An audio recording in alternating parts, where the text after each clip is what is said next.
All the characters in this story are over 18 years old. June Clausen and I, Brian Walters, got married right out of college after a 3-year affair. Although we graduated in the same year, I was 3 years older than June because I served in the Peace Corps for 2 years before going to college. Although both families were happy with our choice of partner, perhaps my mother-in-law, Cheryl, was the happiest. Cheryl was especially happy because not only did she seem to like me, but my affair with June and our subsequent engagement, wedding preparations, and the wedding allowed her to indirectly experience it all since she herself had never had such an experience. Cheryl became pregnant as a teenager and it was very difficult for her to become a single mother, largely due to the fact that her zealously religious parents actually disowned her. A few years later, when she was 21, she married a much older man just to have some financial security to provide for June. Cheryl has never had romance, a full-fledged engagement, or even anything more than a modest wedding since her husband, Sam Clausen, was already married before and wanted something simple. Sam is a decent guy and took good care of Cheryl and June, but he was boring. I, in turn, have always liked Cheryl since she's only 11 years older than me. I don't really look at her as a typical mother-in-law, more like a young aunt. In fact, she is just as pretty as her daughter, although 3 inches shorter than June, with green eyes instead of blue, and not as sensual. She usually has a dazzling smile on her beautiful face and she is very kind. For a beautiful girl like her, she is shy and always wears conservative clothes. Perhaps it is ingrained in her because of her past. June and I had been married for 4 years when Sam died of a heart attack. It wasn't really a surprise because of his lifestyle, but Cheryl took it hard.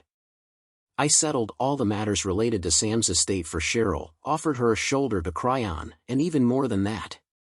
I included her in our lives so that, combined with the charity work she was doing, Cheryl would stay busy. The only thing she didn't want any help with or even discussion about was that she didn't go on dates. There were literally dozens of guys I knew, some much younger, who would like to date her, but she had no interest. Shortly after my 6-year wedding anniversary, I realized that I was in the standard situation of an ignorant husband who was being cheated on by an insidious wife. I may have been ignorant, but I wasn't indecisive. When June's cheating was confirmed, I moved from our apartment to a motel for a long stay and immediately split all our finances. I believe that June really loved me, but she lost her way and did not consider her short-term affair with someone for whom she allegedly had no emotional attachment to be so serious. She accused me of overreacting. I know that June confided in Cheryl.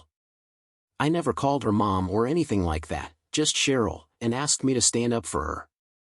I know this because 3 days after I moved out of our apartment, Cheryl visited me at the motel for an extended stay. When she knocked on the door, I was surprised to see her, but considering how kind she had always been to me and how much I liked her, I invited her in.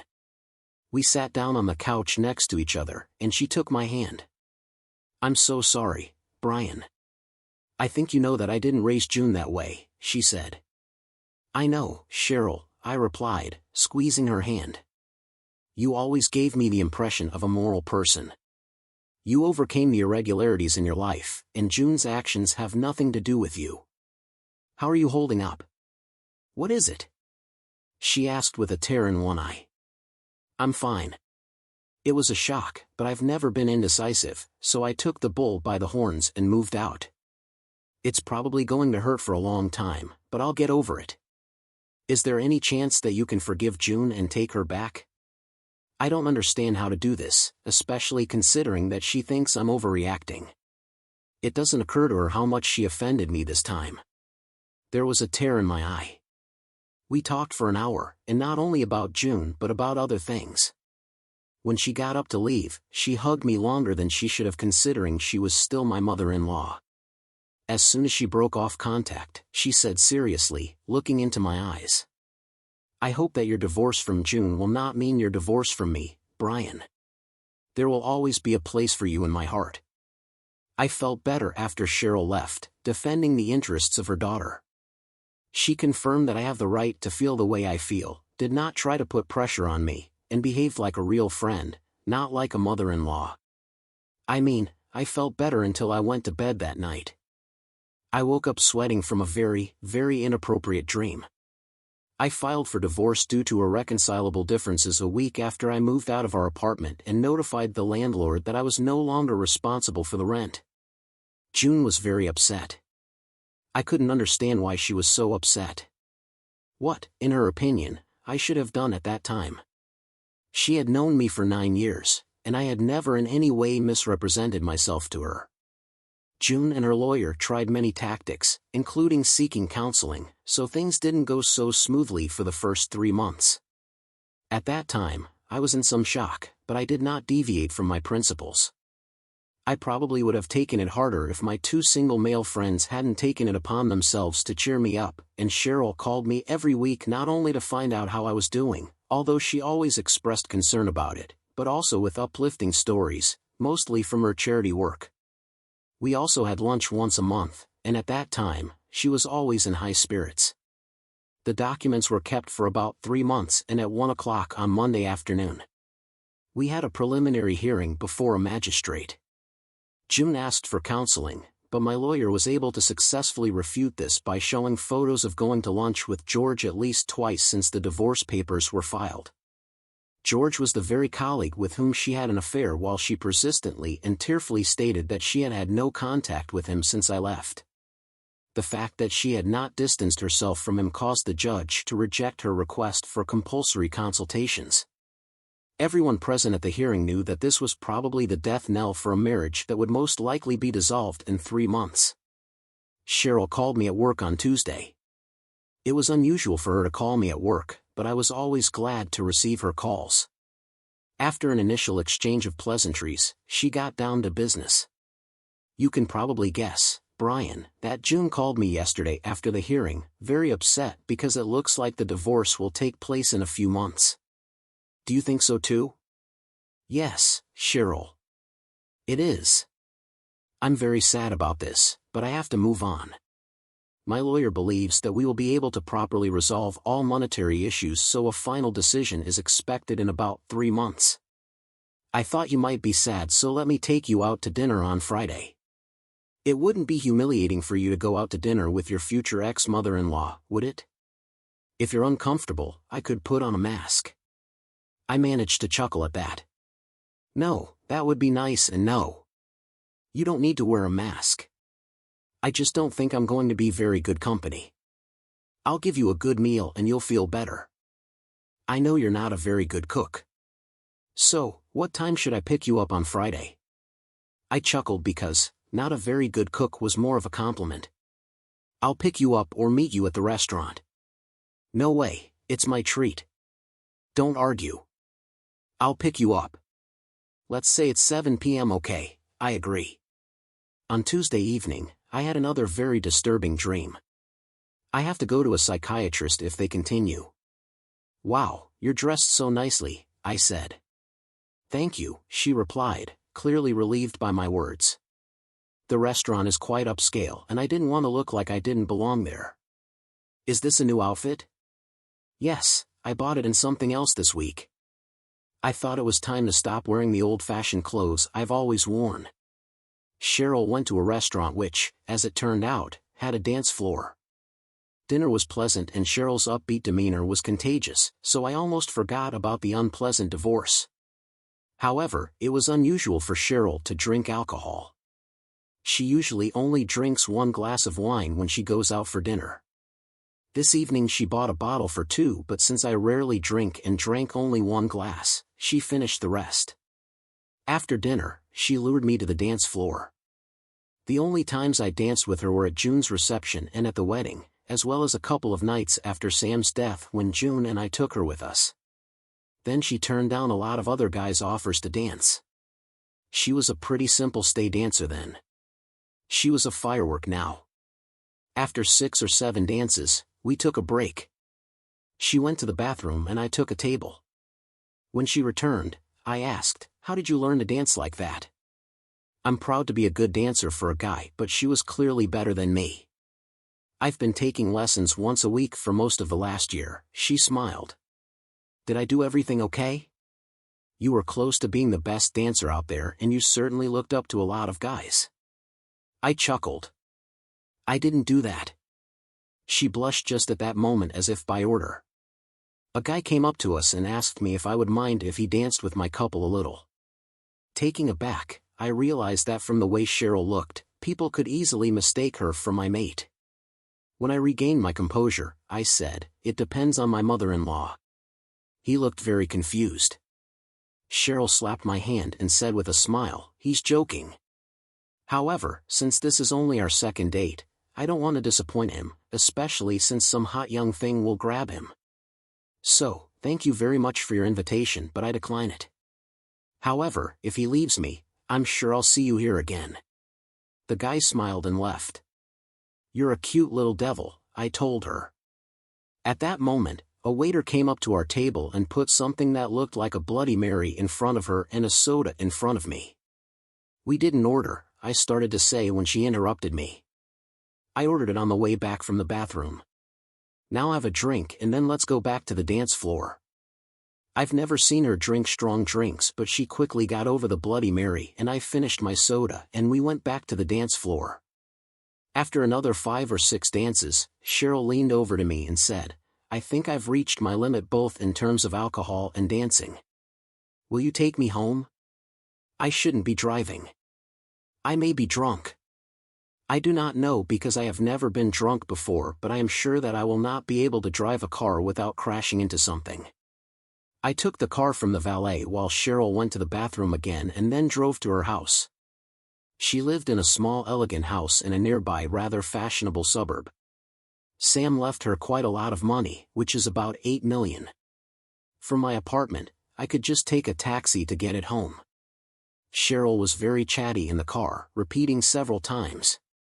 I put it down to the drink. She hopes that I had a good time and forgot about her cheating daughter for a while. When we got to her house, she was fiddling with the garage keys. I took them from her and opened the door and then helped her in. As soon as she got inside, she closed the garage door and bolted it firmly. Then she pulled something out of her purse and handed it to me. "I took this off in the bathroom as a souvenir for you," she giggled. That evening, my mother-in-law and I made love. She took me to my apartment and when we got there, she asked, "Maybe you can show me your apartment? I've never seen it." "Of course," I replied. She seemed a little worried at first, but I couldn't tell for sure. Then when we got to the bedroom, didn't take long since the apartment wasn't that big, she sighed heavily. "Am I interfering with your plans for the day?" "I guess my plans for the day changed," I said. After that night, she said, "Let's go to the cinema tonight." Her smile was as bright as a lit Christmas tree. "Instead, why don't you come over for dinner and we can watch a movie on my big screen TV?" "That sounds attractive." I chuckled. "When should I come?" "How about 5:30? You can help me chop the vegetables. I'm cooking a terrible roast." When Cheryl left, I took a moment to reflect. "What are you doing?" I asked myself. "It's your mother-in-law. How bad is this? Not to mention the impact it will have on her relationship with her daughter if June ever finds out. Besides, she might already be in love with you and you really want to hurt her even though she's the best woman you've ever met in your life." Thinking about this last statement made me cover my face with my hands. After my thoughts remained in turmoil for the next half hour, I finally decided to throw the jar on the road. I'll just go with the flow this weekend and come to some conclusion later. The competing factions in my brain finally agreed. Throwing the can on the road really led to a wonderful weekend. We had fun cooking dinner together on Saturday night. When I woke up on Monday morning, I was the most serene I've ever been in my life. That calm was shattered shortly after breakfast when Cheryl asked if we could talk before I left for work. "Brian, could you please listen to what I have to say before answering or asking questions?" "What is it?" she asked in a timid voice. "This is really hard for me and I have to just say what I planned without interrupting." "Good," I smiled. Her first words were, "I've loved you since the first time I met you and you're the only man I've ever loved." After explaining this, she continued that she knew that a long-term relationship with me was impossible because she was 11 years older. Her relationship with June would be ruined. She would never be able to give me the children I wanted, and she knew that I would never be able to love her like that how she loved me. In conclusion, she said, "However, I will accept whatever I can get from you." I was stunned. I was silent while she was talking. When she finished, she said, "Go to work. I'm sorry for putting so much on you. I have a lot to think about. Please don't get upset if we don't date for a couple of weeks. Although I'm usually a determined person, this weekend has completely turned my brain around and I need to sort it out." She smiled, stood up, picked me up, and then pushed me out the door. I wasn't exaggerating when I said about the mess in my head. Over the next 2 weeks, whenever my mind wasn't fully occupied with work or any other activity, it turned to Cheryl, June, and worry. Until I saw Cheryl. I called her every day just to chat for 5 or 10 minutes. She never pressed me or became serious during our phone conversations, except that she casually said that the last time she saw her daughter, June asked if she was dating anyone because, "You look as happy as I've never seen you." I saw Mom. Cheryl just kept quiet. 2 weeks later, I invited Cheryl to dinner on Saturday night. She gladly agreed. Although I didn't really plan on it. I was just trying to figure out how compatible we were. I ended up staying the night. I knew I was actually falling in love with her, but because of the 11-year age difference and mainly because she was still my mother-in-law, I couldn't show my inherent determination. At least our relationship has survived the final divorce. After that, Cheryl took June on a week-long cruise. When Cheryl returned, she said that the cruise had helped June a lot and that her anger towards me for throwing her on the sidelines had decreased and almost completely disappeared, and that June seemed to understand that she only had herself to blame. "Did she ask about your hobby?" I asked. After a long pause, Cheryl replied, "Yes." "Well, how is it?" There was another long pause. I said that I was happy that I did not know if I would have a long-term relationship and that I had no plans to introduce her to a guy in the near future. My indecision could have continued for many more months, even years, if a catastrophic event had not occurred. I correctly concluded that I loved Cheryl and we were together at least 3 nights a week and talked on the phone every day. Even though I enjoyed being married to June for over 5 years, to be honest with myself, my relationship with Cheryl was much better than with June. A catastrophic event hit me when Cheryl called my office early on Friday afternoon. We had plans to go to the play that night. She was in tears and begged me to come to her house as soon as possible.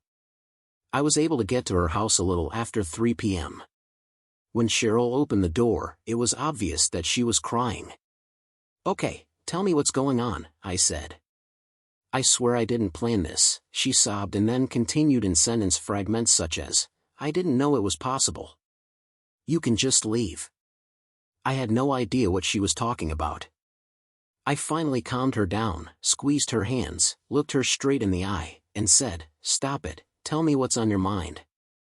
"I have no idea what you're talking about." She sniffed, took a deep breath, and said, "I'm 7 weeks pregnant." This was news to me. We had talked about it before and she regretted that she couldn't get pregnant because she knew I wanted children. Since I was stunned, I didn't say anything for a while, but I'm sure my eyes widened. Cheryl took this to mean that I was upset and would probably throw her overboard now, and she started crying so hard that I thought I might need emergency medical attention. My mind suddenly cleared up. I love her more than I've ever loved anyone before. I really wanted at least one child. I didn't care if she was older than me. It was time to make a decision, and the decision was clear. "Stop crying, Cheryl. I want to ask you something." After repeating it about a dozen times, she finally stopped. I asked, "Will you make me the happiest person in the world and marry me?" Obviously, she didn't take it right away because I had to ask 2 more times before she understood my words, smiled, and screamed, "Yes." Suddenly, we heard the front door open.